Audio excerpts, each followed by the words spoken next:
नहीं चाह रहा, बड़ी उम्मीदें हम लगा लेते हैं, क्रिकेट फैंस बेचारे छोटे छोटे से दिल होते हैं हमारे, और हम कहते हैं जी नहीं आज का मैच जीत जाएंगे, आज का जीत जाएंगे, लेकिन ऐसा नहीं हुआ। दूसरे मैच में भी हमने देखा कि शिकस्त हमने अपने नाम कर ही ली।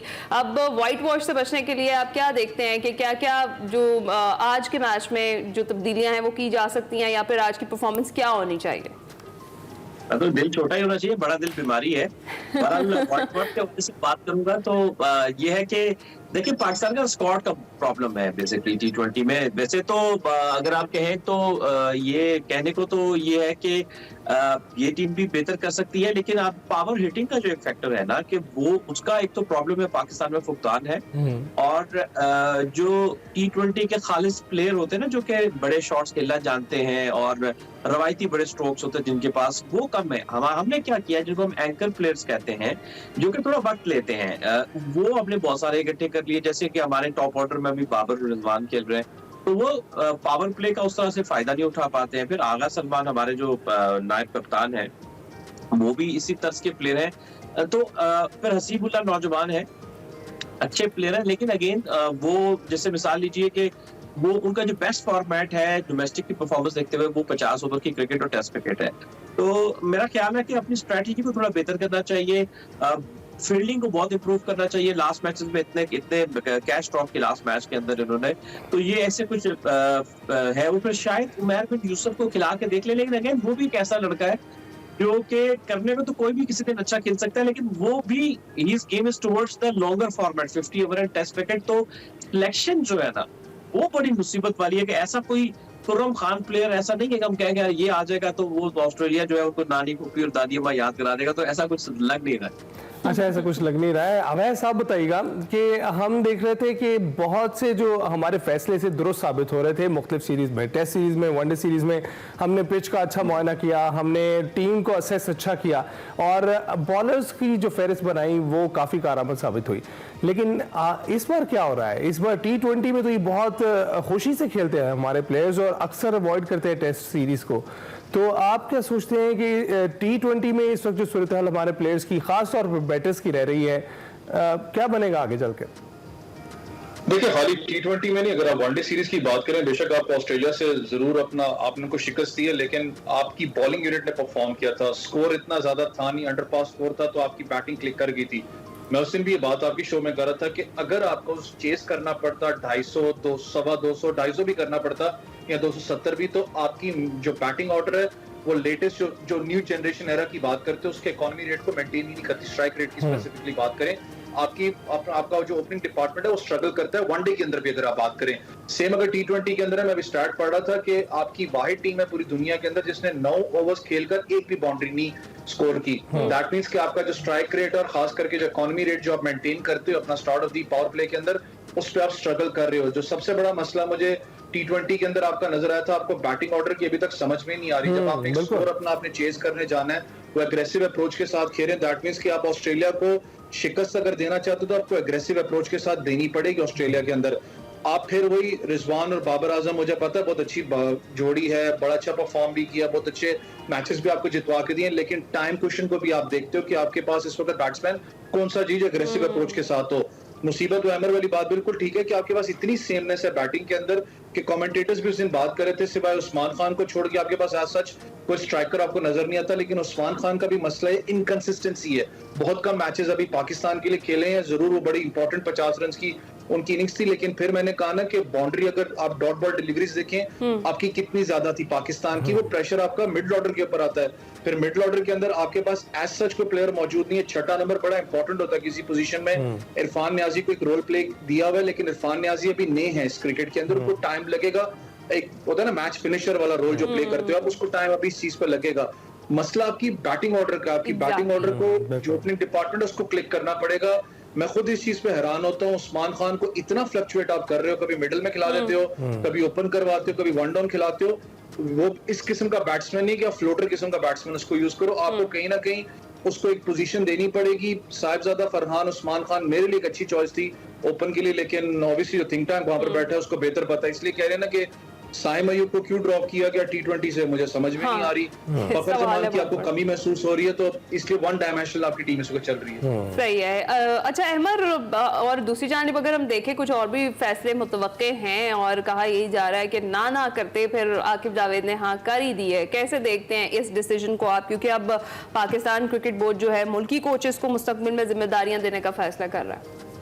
अच्छा, वैसे कल वो पाकिस्तान क्रिकेट बोर्ड तो इस चीज की डिनाई कर रहा था, एक बड़े जरीदे ने भी इसके बारे में लिखा, लेकिन अभी तक तो पाकिस्तान क्रिकेट बोर्ड डिनाई कर रहा है, लेकिन वो ना करते भी हाँ कर देता है पाकिस्तान अच्छा, क्रिकेट बोर्ड। ये सलीम खालिक साहब की खबर है, उस बल्कि आज एक्सप्रेस में भी ये शाया हुई है और उस पर ही ये चीज जो है सामने आ रही है कि ये कहा जा रहा है और मुस्तकबिल में ऐसा होने के चांसेस बहुत ज्यादा है। हाँ, लेकिन खबर के मुताबिक अभी इम्कान ही है, तो आप बताइएगा आपके पास क्या इन्फॉर्मेशन है? जी, अभी तक तो बात तो चल रही थी, देखिए ये बात अभी की नहीं है, जो ही गैरी क्रिस्टन को हटाया जा रहा था, ये उसी वक्त से बात चल रही थी कि आकिब जावेद ही मतलब के जो है वो बिल्कुल कोच हो सकते हैं आपके व्हाइट बॉल की क्रिकेट के लिए। मसला यही है, देखिए कि कोई प्रोफेशनल आदमी पाकिस्तान की क्रिकेट में सर्वाइव नहीं करता है। क्या सारे ही इतने प्रोफेशनल आदमी ठीक नहीं होते हैं? तो जो आता है वो कुछ वक्त के बाद चला, इनको निकाल दिया जाता है, उनके लिए जमीन तंग कर दी जाती है। देखिए गैरी क्रिस्टन जो है, मिसाल लीजिए, उनको छोटे बच्चे तो नहीं है कि उन्होंने जो कॉन्ट्रैक्ट साइन किया होगा वो कॉन्ट्रैक्ट साइन करके उसके बाद हट होंगे। इतना हाई प्रोफेशनल कोच है, उन्होंने दुनिया में कोचिंग की हुई है, one of the finest in the world है। मसला ये है कि हमारे यहाँ लोग प्रोफेशनल नहीं है ना, वो लोग प्रोफेशनल है। डेफिनेटली अभी ये कोई बताएगा कि कॉन्ट्रैक्ट में क्या कुछ बात होती है, ये तो जिक्र नहीं करेंगे ना, तो लेकिन ये कि जग हसाई होती है। मेरी तरफ से बेस्ट विशेस होंगे आकिब जावेद साहब को, लेकिन हम भूल जाते हैं ना, हम अभी याद रखते हैं, हम भूल गए पहले 6 सीजन लाहौर कलंदर के साथ क्या मामला हुए थे, क्या ठीक है ना, तो हम ये नहीं जानते। तो बात सिर्फ इतनी सी है कि हम इस वक्त अभी को देख रहे होते हैं। तो आकिब जावेद साहब सॉरी टू से तुरम खान कोच नहीं है, ये आप चलिए आज ये रिकॉर्ड करके रख लीजिएगा। छोटी सक्सेस जो होती है वो कंसिस्टेंसी के साथ जानी जाती है कि आप कितने कंसिस्टेंट है।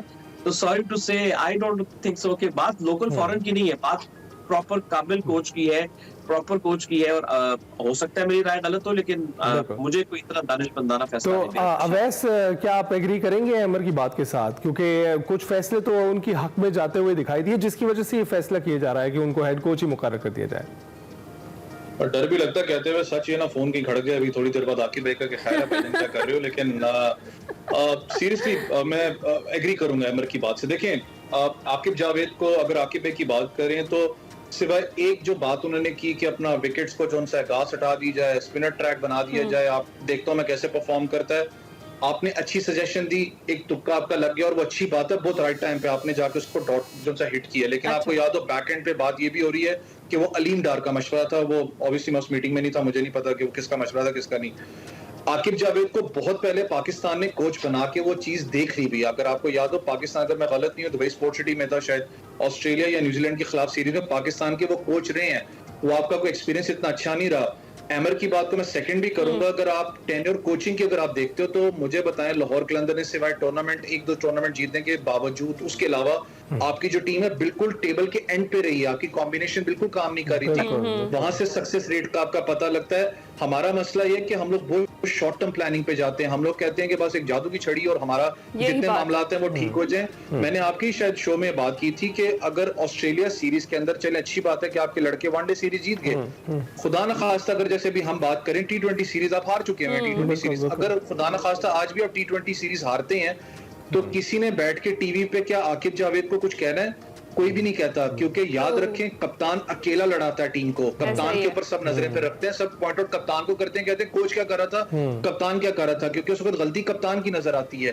आपने सबसे बड़ा जो एक मसला क्या क्रिएट किया पाकिस्तान क्रिकेट बोर्ड के अंदर, वो कोई भी कोच काम नहीं करेगा। अमर की बात बिल्कुल ठीक है, आप एक कोच से इख्तियारात ले लेते हो, उसको कहते हो कि भाई हम बनी बनाई देख देंगे, तुमने सिर्फ बांटनी है, कुछ भी रिजल्ट हो हमें उससे कोई कंसर्न नहीं। और कोच छोड़े, आपने तो जो कप्तान से भी अच्छा अमर, जो इख्तियारात की बात हो रही है, जो वापस लिए गए थे इख्तियारात, तो अगर आकिब जावेद कोच बनते हैं तो क्या ये इख्तियारात दोबारा बहाल होते हुए देख रहे हैं आप? देखिए बेसिकली तो जो होता है ना कि जो एक सिलेक्शन का हर कंट्री का अपना एक फार्मूला होता है। नॉर्मली क्या होता है कि मेन इख्तियार तो सिलेक्शन कमेटी के पास होता है, लेकिन कुछ खिलाड़ी 1-2 खिलाड़ियों के ऊपर अपना स्ट्रॉन्ग ओपिनियन देने की से होती है कप्तान कोच के पास कि ये खिलाड़ी मुझे चाहिए ना। तो ये यूजली होता है। तो मेरा ख्याल है 1 से 2 खिलाड़ियों के ऊपर स्ट्रॉन्ग ओपिनियन लेना चाहिए, बुरी बात नहीं है इसमें, क्योंकि कप्तान का भी कोई कॉन्फिडेंस होता है कुछ खिलाड़ियों पे उसका होता है। तो ये एक म्यूचुअल डिसीजन होता है जिसमें आप कह सकते हैं 90 to 9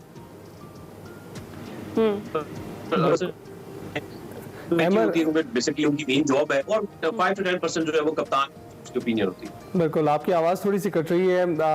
अवैस, आप बताइएगा कि इस वक्त आज के मैच की बात करते हैं, क्योंकि 1:30 बजे शुरू होने वाला है पाकिस्तानी वक्त के मुताबिक। क्या देख रहे हैं, क्या रिजल्ट्स इस बार आएंगे, क्योंकि सेम स्क्वाड के साथ वो दाखिल हो रहे हैं पाकिस्तानी टीम वाले, और जो है सेम जज्बे के साथ ही उतरेंगे। पहले 2 मैचेस हार चुके हैं, सीरीज हार चुके हैं, तो व्हाइट वॉश से बचाने के लिए कुछ कोशिश करेंगे। देखिए ऑब्वियसली आप जब भी अगर ऐसी सिचुएशन होती है तो आपके ज़हन में एक चीज आती है कि यार एटलीस्ट व्हाइट वॉश से हम बचे हैं। कि अच्छी बात है, मैंने कहा ना कि आप राइट ट्रैक पे इस वक्त आ चुके हो, टेस्ट भी जीत चुके हो, वनडे सीरीज भी आप जीत चुके हो, T20 के अंदर अगर आप देखें तो आपके पास अभी टाइम मौजूद था कि आप अपने कॉम्बिनेशन को ट्राई कर सकते हैं, क्योंकि आपने 2026 के अंदर जाके T20 वर्ल्ड कप खेलना, तो आपके पास वेल इन टाइम इस वक्त चीजें मौजूद हैं। मसला आपकी बॉलिंग यूनिट का भी मैंने कहा ना कि इतना ज्यादा नहीं है। ठीक है, पिछले मैच के अंदर आपके एग्रेसिव क्रिकेट जरूर ऑस्ट्रेलिया ने खेली है, मसला सारा का सारा आपकी बैटिंग अप्रोच का है। आपको उसके अप्रोच को जो सा खत्म करना पड़ेगा। अगर आप एग्रेसिव अप्रोच से जाओगे ऑस्ट्रेलिया के खिलाफ तो आपको कामयाबी मिलेगी।